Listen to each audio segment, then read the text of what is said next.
Monsieur le Président,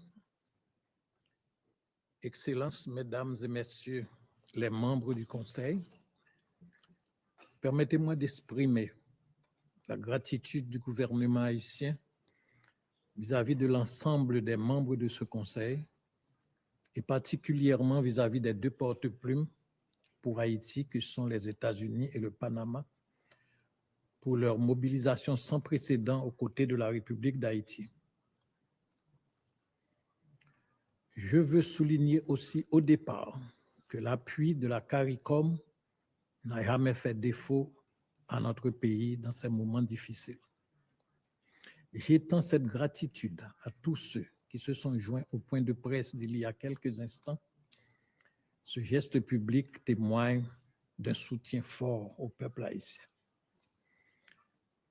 En adoptant ce projet de résolution, le Conseil de sécurité décide de transformer la mission internationale d'appui à la sécurité en Haïti en une force de répression des gangs.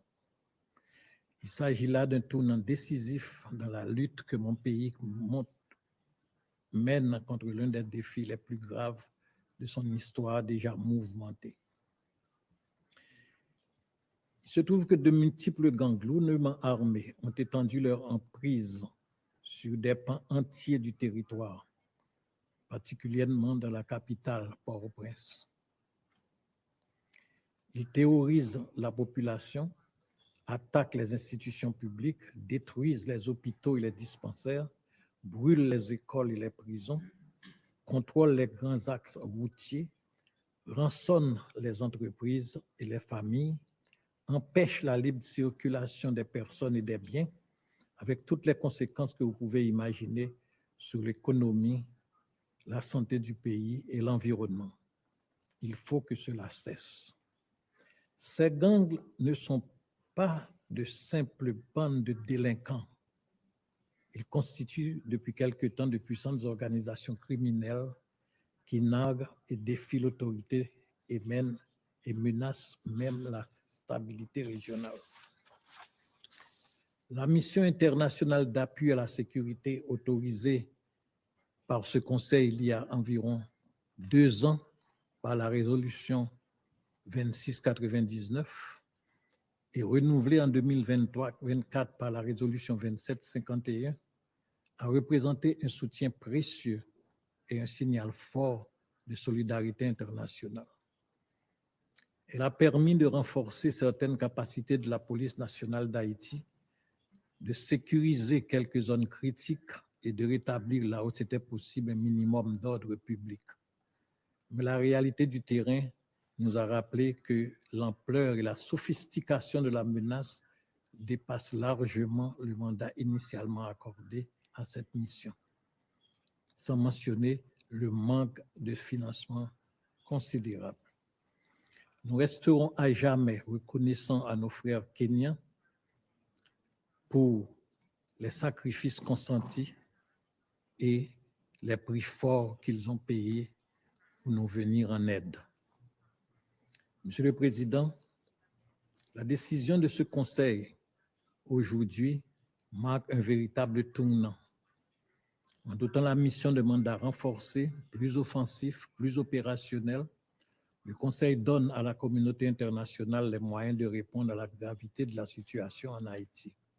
Cette force de répression contre les gangs armés aura pour objectif principal de neutraliser ces organisations terroristes, de désarmer leurs milices, de démanteler leurs réseaux, de sécuriser les infrastructures vitales du pays et de créer les conditions de retour effectif de l'autorité de l'État sur l'ensemble du territoire.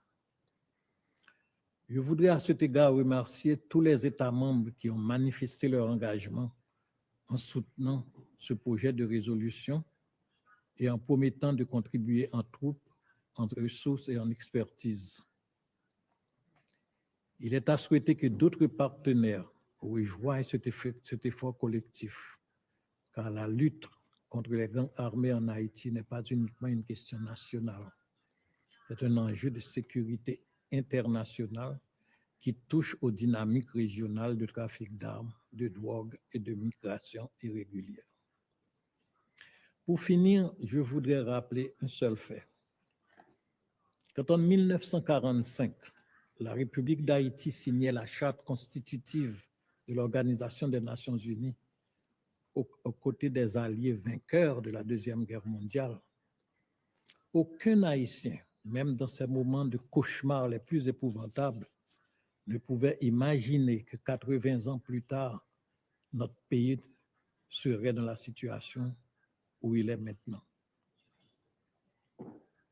Le plus pauvre de l'hémisphère occidental, le plus violent, le plus fragilisé et même le plus corrompu.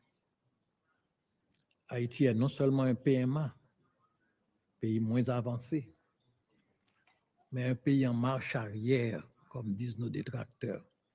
Il faut que cela cesse.